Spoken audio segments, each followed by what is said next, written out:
Guys দেখেন ওই পিছন থেকে ঠিক আছে কচুরি ফুল নিয়ে আসছে, যাওয়ার সময় দেখাবো। এই যে সামনে আমার মা, ওই যে সবাই যাচ্ছে। নানিকা দিদি টাকা ব্লক করতেছি, ওই যে দেখছেন ওর হাতেও কিন্তু ফুল আছে।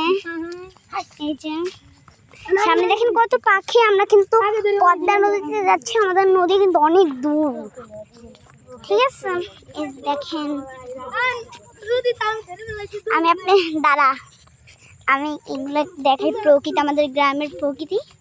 আমরা তো আবার চলে গেছিলাম শহরে, সেজন্য আসতে পারিনি, গ্রামে আসলাম। দেখেন চারিদিকে ঘাস আর ঘাস। আমরা একটা গোলা দিয়ে যাচ্ছি, পিছনেই যেমন আমার শাড়ি পরা মুখটা দেখাইলাম না, ওই যে ওর হাতে ফুল আছে কিন্তু।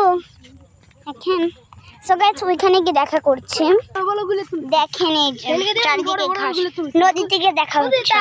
এই যে দেখেন লাল শাক হয়েছে, কত লাল শাক, এগুলো উঠিয়ে নিয়ে যাবো আজকে চুরি করে। এগুলোকে কি গাছ বলে কমেন্টে কিন্তু জানাবেন। এগুলোকে আমার নিয়ে ভিডিও বানাও। এই দেখেন নয়নিকা দিদি, ওখানে ফুলও আছে, দেখেন কত সবজি গাছ। এই জ্বর হাতলো ফুল, এটা নয়নিকা দিদির কাছে কিন্তু।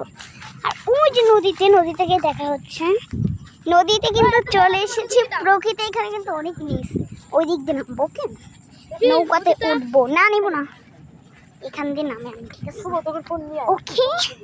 উফ কত নিচ, নদী কিন্তু অনেক উপর, ঠিক আছে। আমি কিন্তু নিচে নামলাম, ওই দেখেন আমরা ওইখান থেকে নেমে এই যে শুভ হচ্ছে একটা পাগলা। ওই দেখেন কি সুন্দর নদীর জলগুলো, দেখেন আমাদের নদীতে জল পড়ে আছে। এই তো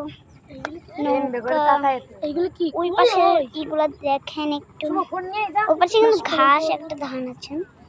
দেখেন প্রকৃতিগুলো অনেক সুন্দর প্রকৃতি, এগুলো কিন্তু আমি একটা ছবি তুলি, আমার একটা ছবি তুলে দিতে হবে। ওই দিকে যাবো, ঠিক আছে ওই দিকে। So guys bye bye.